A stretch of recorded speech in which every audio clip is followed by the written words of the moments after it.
ఓం మహాగణాధిపతయే నమః. ఓం గురుభ్యో నమః. ఓం శ్రీమాత్రే నమః.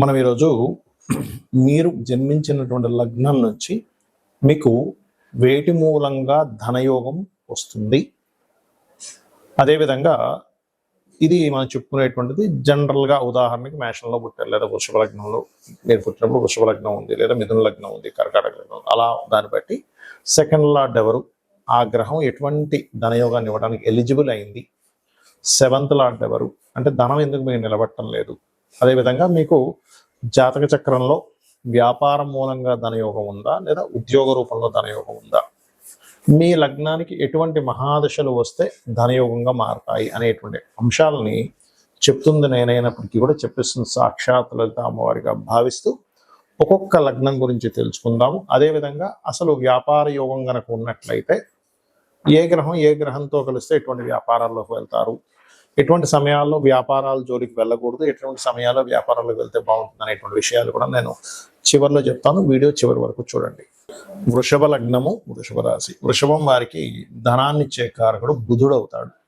ఈ బుధ గ్రహానికి పంచమాధిపత్యం కూడా వచ్చింది కాబట్టి మీరు ఏదైనా ఒక ప్లానింగ్ ఇవ్వడం ద్వారా ధనయోగం అనేటువంటిది వస్తుంది. అంటే ఒక ప్లాన్, ఒక స్ఫురణ, ఒక స్ఫురించిందండి, దానివల్ల నాకు డబ్బులు వచ్చాయి.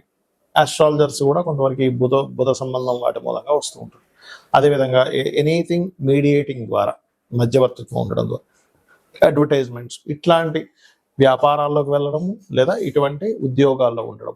అయితే ఇక్కడ నేను మీకు ఎండింగ్లో చెప్తాను వ్యాపారంలోకి వెళ్ళాలంటే ఏమిటి, ఉద్యోగంలో వెళ్ళాలంటే ఏమిటి డిఫరెన్స్ అనేది. అలాగే మరొక విషయం ఏంటంటే ఇక్కడ సంతానం కలిగిన తర్వాత నుంచి వీళ్ళకి ఫైనాన్షియల్ గ్రోత్ కూడా బాగుంటుంది. ఎందుకంటే పంచమ ద్వితీయాధిపతులు కలయికి వచ్చింది కాబట్టి. అయితే ఈ వృషభ లగ్నం వారికి ఉండే గొప్ప లక్షణం ఏంటంటే ఓపిక. చాలా ఓపికగా చేసుకుంటారండి ఏ పనైనా కానీ. ఓపికగా చేయడం, ఓపికగా మాట్లాడడం, చాలా జాగ్రత్తగా విని మాట్లాడడం, ఇలాంటి లక్షణాలు చాలా ఎక్కువగా ఉంటాయి వీరికి. తొందరపడరు ఎక్కడ కూడా వృషభ లగ్నం వారు. ఇంక ఎవరికో శుక్రుడు పాడైపోయాడు, శుక్రుడు ఘర్షణ యోగంలో పడ్డాడు, శుక్రుడు కొంచెం ఈ కుజుడితోని కనెక్ట్ అయిపోయాడు, శుక్రబుధులతో కనెక్ట్, అలాంటి వాళ్ళు కొంత అగ్రెసివ్గా ఉంటారు, ఏదో శని కుజులతో కనెక్ట్ అయ్యారు. కానీ 99% ఆఫ్ పీపుల్ వృషభ లగ్నం వారు వాళ్ళకు ఉండే గొప్ప లక్షణం ఏమిటి అంటే ఓపిక. చక్కటి ఓపిక ఉంటుంది, మంచి వాక్ ఉంటుంది. మాట్లాడితే కూడా వాళ్ళ శబ్దంలో ఒక అద్భుతమైనటువంటి ఆ శబ్దం వాళ్ళ వాయిస్ చాలా బాగుంటుంది. అయితే ఇక్కడ వీళ్ళకి కొంచెం ఇన్సెక్యూరిటీ, భయం కూడా ఉంటుందండి. 3వ స్థానాధిపతి చంద్రుడైనందుకు. అయితే వీళ్ళు ఫైనాన్షియల్గా బాగా గ్రోత్ రావాలి అంటే మాత్రం విష్ణు సహస్రనామాలు రెగ్యులర్గా చాంటింగ్ చేస్తూ ఉండాలి రెగ్యులర్గా. అలాగే మరి ఏమండి నాకు డబ్బులు నిలబట్టలేదు, అప్పుడు ఏం చేయాలి? కందులు దానంగా ఇస్తూ ఉండాలి ఒకటి. అదేవిధంగా మరొక విషయం ఏంటంటే సుబ్రహ్మణ్యేశ్వర స్వామి ఆరాధన చేయడము, కందులు దానంగా ఇవ్వడము, ఆంజనేయ స్వామి యొక్క ఆరాధన చేయడం ఎక్కువగా చేస్తుండాలి. ఇంకోటి ఏంటంటే వాస్తుపరంగా కూడా ఉత్తరం వైపు వైట్ కలర్ ఉండేలా చూసుకోండి. ఇంట్లో చాలామంది బీరువాని నైరుతిలో పెడతారు బరువు అని, కానీ ఒక్కొక్కసారి టిల్ట్ అయితే అది దక్షిణ నైరుతి అయిపోతుంది. అది వేస్టేజ్ జోన్లో డబ్బులు పెడుతుంటాం కాబట్టి పొరపాటును కూడా మీ ఇంట్లో మాస్టర్ బెడ్రూమ్లో వాయువ్యం మూల పెట్టండి. మాస్టర్ బెడ్రూమ్ ఎక్కడుందో అక్కడ వాయువ్యం మూల పెట్టండి. ఖచ్చితంగా మీకు ధనం అనేటువంటిది నిలబడుతుంది. ఇక్కడ మనకి ధనం అనేటువంటిది వ్యాపార రూపంలో వస్తుందా, ఉద్యోగ రూపంలో వస్తుందా అనేటువంటి విషయం జ్యోతిష్శాస్త్రంలో చాలా స్పష్టంగా ఉంటుంది. అది ఎలా తెలుసుకోవాలి అంటే స్వేచ్ఛాయోగము అని ఉంటుంది. అంటే శని కేతువులు కలిసి ఉంటే దాన్ని స్వేచ్ఛాయోగము. అది జన్మజాతకంలో 159 యాక్సెస్లో ఉండొచ్చు. లేనట్లయితే రాశి చక్రంలో ఒకే దగ్గర కలిసి ఉండి, లేదా ఒక్కొక్కసారి ఒకే రాశి సంబంధాలు అంటారంటే అది తక్కువగా పనిచేస్తుంది. అంటే వృషభం, తుల చూడ్డానికి షష్టాష్టకాల్లో ఉన్నప్పటికీ, అదేవిధంగా మేషము, వృశ్చికము, మకరము, కుంభము, ధనస్సు, మీనము, మిథునము, కన్య, కర్కాటక, సింహరాశుల్లో ఉంటే కూడా అది కొంత కనెక్టివిటీ ఉంటుంది. అయితే 159 యాక్సెస్లో కలిసినప్పుడు స్వేచ్ఛాయోగం. అప్పుడు అలాంటి వారికి ఏంటంటే ఉద్యోగం మీద ఇంట్రెస్ట్ ఉండదు, వ్యాపారం చేయాలనే ఉంటుంది. కాకపోతే ఈ కాంబినేషన్ ఉన్నప్పుడు కొన్ని ఆటంకాలు కూడా లైఫ్లో జరుగుతాయి. దీన్ని ఫస్ట్ మీరు బ్రేక్ చేయాలి. ఏ ఉద్యోగంలో అయినా వ్యాపారంలో అయినా కలిసి రావాలంటే ఏం చేయాలి? దానికంటే వెంకటేశ్వర స్వామి ఆరాధన చేయడం కంటే మరొకటి లేదు. లేదండి గణపతి ఆరాధన చేస్తాం, చేయండి, తప్పేం కాదు. ఇది మెయిన్. రెండవది ఏంటంటే మీ పర్సనల్ చార్ట్లో అసలు వ్యాపార యోగం ఉంటే లేదా ఉద్యోగ యోగం ఉంటే ఎలా ఉందో తెలుసుకోండి. ఉద్యోగ యోగం ఉంది, వ్యాపార యోగం లేదు. అలాంటప్పుడు కొంతమందికి ఉద్యోగం ఇక్కడ ఉండి మీరు పుట్టిన ప్రదేశము, మీరు పెరిగిన ప్రదేశము, మీరు చదువుకున్న ప్రదేశాల్లో రాదు ఒకసారి. ఎందుకు రాదు అంటే వారికి 2-12 అది కొన్ని యోగాల్లో అది మంచి యోగం కాదని చెప్పారు. కానీ ఇప్పుడున్నటువంటి సమాజంలో అందరూ విదేశాలకు వెళ్ళి సంపాదించుకునేటువంటి రోజులు మనకు నడుస్తున్నాయి కాబట్టి సర్వసాధారణంగా 2-12 అంటే విదేశీ ధనయోగంగా మారింది ఇప్పుడు. కాబట్టి 2-12 కాంబినేషన్ ఉన్నట్టు 2వ అధిపతి 12వ అధిపతి కలిసి ఆ పోర్ట్ఫోలియోలు కనుక బలంగా ఉండి ధనయోగం బలంగా ఉంటే వీళ్ళు విదేశాలకు వెళ్ళడం ద్వారా సెటిల్ అవుతారు, ఎంత దగ్గరగా సెటిల్ అవ్వరు. ఏమంటే విదేశాలకు వెళ్ళేంత స్తోమత లేదు మరి ఎలాగా అనుకునేటువంటి వారు ఉన్న స్టేట్ మారడం, ఉన్న ప్రదేశం మారితే అప్పుడు మీకు బాగుంటుంది. అదేవిధంగా 9-10 కాంబినేషన్ ఉంది టీచింగ్ జాబ్స్లోకి వెళ్ళడం.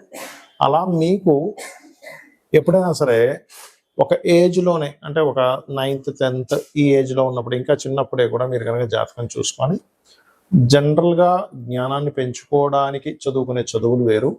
మీరు ఫలానా ప్రొఫెషన్ తీసుకుంటాను అన్నప్పుడు దానిలో ధనయోగం ఉందా లేదా అన్నప్పుడు మీ ధనాధిపతి ఏ ప్రొఫెషన్కి కనెక్ట్ అయి ఉన్నాడో తెలుసుకోవాలి. అప్పుడు మీకు ఉదాహరణకి కుజుడితో సంబంధాలు కలిగి ఉన్నాడు, అప్పుడు IPS IAS మన ఏదైతే మనకి చూడండి పోలీస్ డిపార్ట్మెంట్ ఇట్లాంటి వాటిల్లోకి వెళ్తే మీకు కెరియర్ అనేది బాగుంటుంది. లేదా దశమాధిపతి ఎలా ఉన్నాడు, లేదా D10 చార్ట్ దశాంశ చక్రము అంటారు. ఆ యొక్క D10 చార్ట్లో దశాంశ చక్రంలో ఈ దశమాధిపతి ఏ గ్రహంతో బలంగా ఉన్నాడు అది ఇన్ డీటెయిల్డ్గా చూసేది. అంటే టైం ఎక్కడ కూడా తప్పు ఉండకూడదు. పర్ఫెక్ట్ టైం ఉన్న వాళ్ళకి మాత్రమే వర్గ చక్రాల్లోకి వెళ్ళాలి. ఈ రకంగా చూసుకోవాలి. అంటే మొట్టమొదటిగా మీకు ఇక్కడ ఉందా, విదేశాల్లో ఉందా, లేదా ఉన్న ఊరు మారితే ఉందా. ఇంకోటి ఏంటి, కొంతమందికి కొంత అంటే మొట్టమొదటి ఒక 2-3 సంవత్సరాలు కొంత డిస్టర్బెన్స్ ఉంటుంది. వెంటనే వాళ్ళు ఏం చేస్తారంటే అయ్యో నాకు ఉద్యోగం రావట్లేదు అని అనుకుంటారు. అలా కాదు, ఆ పర్టికులర్గా ఆ డిస్టర్బెన్స్ ఉన్నప్పుడు ఉండే మహాదశ అంతర్దశలకు దానం ఇచ్చుకుంటే అది క్లియర్ అయిపోయిందంటే 2-3 సంవత్సరాల తర్వాత ఆ వ్యక్తి చాలా టాప్ పొజిషన్లోకి వెళ్ళే టైం కూడా వస్తుంది. ఒక్కోసారి అది చెక్ చేసుకోవాలి. ఇక వ్యాపారం గురించి చూద్దాం. ఎంత వ్యాపారం చేస్తున్నానో కలిసి రావట్లేదు, ఎన్ని వ్యాపారాలు చేస్తున్నా కలిసి రావట్లేదు అంటే మొట్టమొదటిది మీరు ఎంచుకున్న వ్యాపారం మీకు సరైనటువంటిది కాదు. ఇది ప్రధానంగా గుర్తుపెట్టుకోండి. మీరు ఎంచుకున్నది సరైనటువంటిది కాదు. ఎందులో ధనం రావాలో అందులో వెళ్లకుండా రివర్స్లో వెళ్తున్నారని అర్థం. మరి దీన్ని వ్యాపార యోగం ఉందా లేదా మొట్టమొదటిగా మనం చెక్ చేసుకోవాలంటే వ్యాపార కారకుడు అంటారు బుధుడు. ఆ బుధుడు మీ జన్మజాతకంలో ఎలా ఉన్నాడు, పాపకత్తేరులో ఉన్నాడా, ఎన్ని వ్యాపారాలు చేసినా మీకు ఏదో కొంతకాలం కలిసి వచ్చినట్టుగా వస్తుంది, తర్వాత నష్టపోతుంటారు, మళ్ళీ అప్పులు తెస్తారు, మళ్ళీ వాటిని తీర్చుకుంటూ ఉంటారు, అలా అమ్ముతారు ఇది అమ్ముతారు, ఇలా నడుస్తూ ఉంటుంది. అలా కాదని బుధుడు చాలా బాగున్నాడు, ధనాధిపతి బాగున్నాడు, లాభాధిపతి బాగున్నాడు, ఆలోచన స్థాన కారకుడు బాగున్నాడు, సప్తమాధిపతి బాగున్నాడు, అప్పుడు ఖచ్చితంగా బాగుంటుంది. అంటే ఏమిటి, ఇక్కడ మీ జన్మజాతకంలో కనుక సప్తమాధిపతి బాగుంటే పార్ట్నర్షిప్స్ ద్వారా మీరు వ్యాపారాలు యోగిస్తాయి. అలా కాదండి, వ్యాపార కారకుడు బుధుడు లేదా ధనాధిపతి ఏ గ్రహంతో కలిసి ఉన్నాడో చూసుకోండి. ఉదాహరణకి వరుసగా ఒక్కొక్క గ్రహాన్ని తీసుకుంటే మీకు రవి గ్రహంతో కలిసి ఉన్నాడు, మెడికల్ ఆరోగ్యాన్ని ఇచ్చే దాంట్లో బాగా కలిసి వస్తుంది. మెడికల్ షాప్ కావచ్చు, హాస్పిటల్స్ కావచ్చు, మెడికల్ రిలేటెడ్ ఆరోగ్యాన్ని ఇచ్చేటువంటి న్యూట్రిషన్స్ కావచ్చు, మీరు చేసేటువంటి ఏ వ్యాపారమైన ఆరోగ్యానికి సంబంధించింది ఖచ్చితంగా బాగుంటుంది. చంద్రుడితో కలిసి ఉన్నాడు, టూర్స్ అండ్ ట్రావెల్స్, అయితే ఇక్కడ శుక్రుడు కూడా బాగుండాలి. టూర్స్ అండ్ ట్రావెల్స్ లేనట్లయితే ఫుడ్ రిలేటెడ్ బిజినెస్లు, మెడిటేషన్ సెంటర్స్, ఆహ్లాదాన్ని కలిగించేటువంటిది, బట్టల షాపులు, ఇవన్నీ కూడా బాగుంటాయి. కుజుడితో కలిసి ఉన్నాడు, అలాంటప్పుడు ఏంటి సెక్యూరిటీ సర్వీసెస్ లేదా పెద్ద పెద్ద మిషనరీస్ లేదా అగ్నికి సంబంధించిన గ్యాస్ రిలేటెడ్ అంటే ఏదైనా సరే మిషనరీ పవర్ రిలేటెడ్ సంబంధించిన బాగుంటాయి. ఈ పవర్ రిలేటెడ్ సంబంధించిన దాంట్లో రవి గన కనెక్టివిటీ అయితే అప్పుడు ఏమవుతుందంటే సోలార్ ఎనర్జీస్ లాంటివి వాటి ద్వారా డబ్బులు వస్తాయి.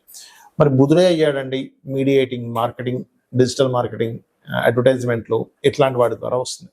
గురువు కనెక్ట్ అయ్యాడు, teaching related, guiding related, consultancy related, వీళ్ళతో ధనాధిపతి, లాభాధిపతి, సప్తమాధిపతి ఈ కలయికలు ఎంత బలంగా ఉన్నాయి. మంచి నీచభంగ రాజయోగం ఉంది, అద్భుతమైన స్టేజ్కి వెళ్తారు. లేదండి అంత పెద్దగా లేదంటే చిన్న వ్యాపారం ఇది చేస్తూ పోతుంటారు. ఎందుకంటే వ్యాపారం అనేది రోజుకి ఒక 500,000 రూపాయలు సంపాదించేది వ్యాపారమే అవుతుంది. రోజుకి కొన్ని 100 కోట్లు టర్న్ ఓవర్ చేసేటువంటిది కూడా వ్యాపారమే అవుతుంది. అయితే వీళ్ళ యొక్క వ్యాపారం యొక్క బలం ఎంత ఉంది అనేది మహాదశ, అక్కడ ఉండేటువంటి గ్రహాల యొక్క కలయిక, అక్కడ పట్టినటువంటి యోగాన్ని బట్టి డిసైడ్ అవుతుంది. ఇక అదేవిధంగా శుక్రుడు కనెక్టెడ్, అందము, ఫ్యాషను, బ్యూటీ రిలేటెడ్ సంబంధించినవి, స్త్రీలకు సంబంధించినవన్నీ శుక్రుడు. అదేవిధంగా రవి బంగారాన్ని కూడా వస్తుంది. అది బంగారు వ్యాపారాన్ని రవి కూడా వస్తాడు. శుక్రుడు కొన్ని అందమైనటువంటి వస్తువులు ఇవన్నీ కూడా. శని కన్సల్టెన్సీ సెంటర్స్లో ముఖ్యంగా జాబ్ కన్సల్టెన్సీ లేబర్స్ని పంపించి వాళ్ళ ద్వారా ఇప్పుడు కొంతమందిని కన్సల్టెన్సీ కొన్ని ఉంటాయి. ఎలా అంటే వాళ్ళ దగ్గర నుంచి మనిషి మన దగ్గరికి వస్తాడు. ఆ వ్యక్తికి ఆయన ఇచ్చేది ఒక 20,000 అయితే మన దగ్గర 22,000 23,000 తీసుకుంటాడు. ఆ 3,000 మార్జిన్ పెట్టుకుంటాడు లేబర్ని సప్లై చేస్తాడు. అలా లేదా ఆయిల్ బిజినెస్లు లేనట్లయితే ఐరన్ బిజినెస్లు ఇవన్నీ శాటర్న్ ఇస్తాడు, గుర్తుపెట్టుకోండి.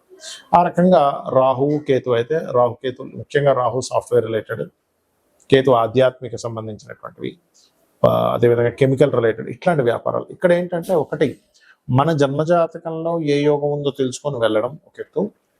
అసలు ఏ యోగాలు లేవండి, చాలా ప్రాబ్లమాటిక్గా ఉందన్నప్పుడు అమ్మవారిని నమ్ముకుంటూ అమ్మవారి ఆరాధన చేసుకుంటూ ముందుకు వెళ్ళడం. జాబ్ రావట్లేదు, ఓం మాణిక్యముకుటాకార జానుద్వై విరాజితాయే నమః లేదా ఓం శ్రీమాత శ్రీ మహారాజ్ని శ్రీమత్ సింహాసనేశ్వరే నమః. ఈ 2 నామాలు ఏది చేసుకున్నా మీకు జాబ్ అనేటువంటిది వస్తుంది. అయితే భక్తి శ్రద్ధలతో నమ్మకంగా చేసుకోవాలి. వ్యాపారంలో రాణించలేకపోతున్నాము, ఓం ఇంద్రగోప పరిక్షిప్త స్మరతోనాభజంగికాయే నమః అనే నామస్మరణ ఖచ్చితంగా మీకు వ్యాపార అభివృద్ధిని ఇస్తుంది. శ్రీమాత్రే నమః.